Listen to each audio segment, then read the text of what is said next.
اب اسی طرح دوسری بات، ان بچوں کے لیے ناظرے کی اہمیت جن بچوں کو لوگ حفظ کرانا چاہتے ہیں۔ اس معاملے میں لوگ بہت غلطی کرتے ہیں اور مدرسوں میں بھی رجوع ہوتے رہتے ہیں، اور ان کے ذہن میں ناظرے کا کوئی تصور نہیں ہے۔ وہ سمجھتے ہیں کہ مدرسے میں لائیں گے تو 2 سال میں یا 3 سال میں حفظ ہو جائے گا، اور ان کے ذہن میں ناظرہ ہے ہی نہیں۔ تو جو لوگ اپنے بچوں کو حفظ کرانے کا شوق رکھتے ہوں تو ان کو یہ سمجھ لینا چاہیے کہ پہلا جو اسٹیج ہے، پہلا جو مرحلہ ہے، وہ ہے ناظرہ اچھا کرنے کا، تجوید صحیح ہو، ناظرے میں روانی ہو، اس کے بغیر حفظ نہیں ہوتا۔ اس کے لیے عام طور پر 1.5 سال کا وقت لگتا ہے، کبھی کچھ زیادہ بھی لگتا ہے وقت، 1.5 سال لگتے ہیں، 2 سال لگتے ہیں۔ وہ ناظرہ اس معیار کا ہو تب بچے حفظ کر پاتے ہیں۔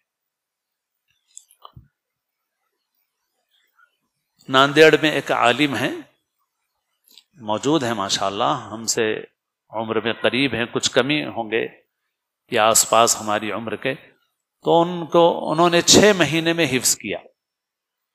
دگلور میں ایک مدرسہ تھا مہاراشٹرا میں، وہاں پہ 6 مہینے میں حفظ اس طرح سے ہوا ان کا کہ ان کے استاد نے ان کو ناظرے کے 60 دور کرائے تھے،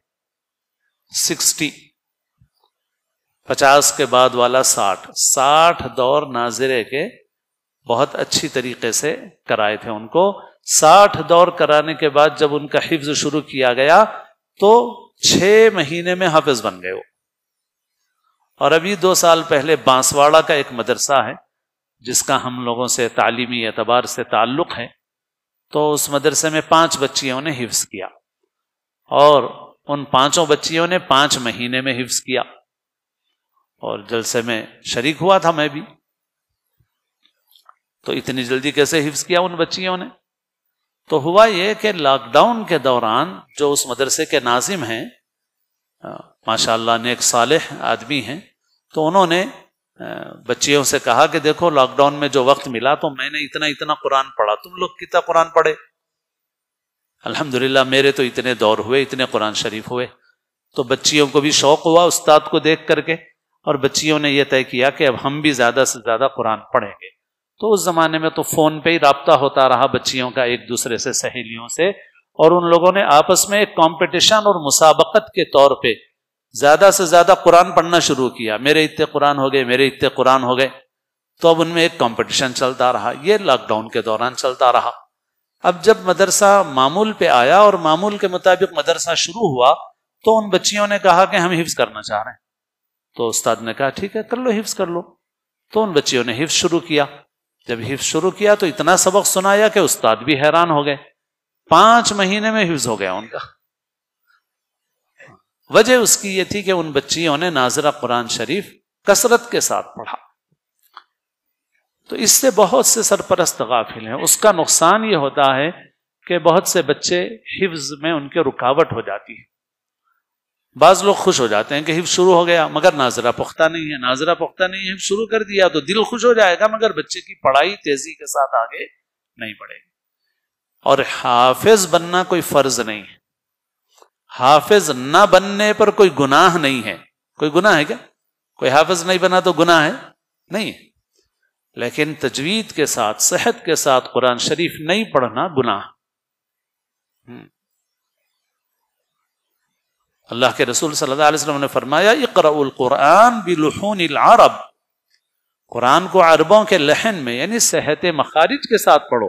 ہا نکالو، عین نکالو، قاف نکالو، یعنی کہ ہا کی جگہ ہا پڑھ دیا، عین کی جگہ حمزہ پڑھ دیا، ایسا نہیں۔ عرب جیسا تلفظ ادا کرتے ہیں ویسا تلفظ ادا کرو۔ تو جو ناظرہ صحت اور تجوید کے ساتھ نہیں پڑھے گا وہ خلاف ورزی کر رہا ہے۔ تو حافظ بننا تو فرض نہیں ہے، مگر صحیح طریقے سے قرآن مجید پڑھنا یہ ہر مسلمان کے لیے ضروری ہے۔ اور اتنی تجوید ضروری ہے کہ جس سے کم حروف صحیح ادا ہو جائے۔ تو لوگوں کو حفظ کا تو بہت شوق ہے، مگر تجوید اور ناظرے کی طرف جو توجہ ہونی چاہیے وہ توجہ نہیں ہے، اور اس سے بچوں کو بہت نقصان بھی ہوتا ہے۔ اسی وجہ سے ہم لوگ یہ کہتے ہیں کہ پہلے چاہے اسکول کے ساتھ پڑھے بچہ، مگر بچہ پہلے قاعدہ اچھی طرح پڑھ لے، ناظرہ اچھی طرح پڑھے۔ جب ناظرے میں پرفیکٹ ہو جائے پھر اس کے بعد اس کو حفظ کے لیے فارغ کیا جائے، اسکول کو گیپ دینا ہے تو گیپ دیا جائے، مگر وہ اس وقت جب اس کا ناظرے کا کام مکمل ہو۔ لیکن اس سلسلے میں لوگ ناواقفیت کی وجہ سے اپنا نقصان کرتے ہیں، بچوں کا نقصان کرتے ہیں۔ بہرحال یہ ایک بات جو بچوں کے متعلق بھی تھی وہ عرض کر دی، اور اصل مقصود تو وہ بات ہے جو میں نے پہلے عرض کی ہے کہ ہر مسلمان کو اپنا قرآن مجید سے تعلق بڑھانا چاہیے، اور بڑی عمر کے لوگ بھی کسی کے پاس جا کر سیکھ سکتے ہیں تو ان کو سیکھنا چاہیے، اپنی تجوید اچھی بنانا چاہیے، ناظرہ اچھا بنانا چاہیے، تاکہ تیزی کے ساتھ قرآن پڑھنا آئے، اور قرآن مجید کی تلاوت کا کثرت سے اہتمام کرنا چاہیے، اور اپنے تمام بچوں کو، چاہے وہ اسکول کی لائن میں ہو، کسی لائن میں ہو، ان تمام بچوں کو اس اعتبار سے پختہ بنا دینا چاہیے۔ انشاءاللہ اگر ان کو قرآن اچھا پڑھنا آئے گا، قرآن کی تلاوت کا ذوق رہے گا، قرآن کی تلاوت کے عادی رہیں گے، تو انشاءاللہ یہ تلاوت ان کے ایمان کے لیے محافظ ثابت ہوگی انشاءاللہ، اور وہ ہر قسم کے فتنوں سے، گمراہیوں سے انشاءاللہ محفوظ رہیں گے۔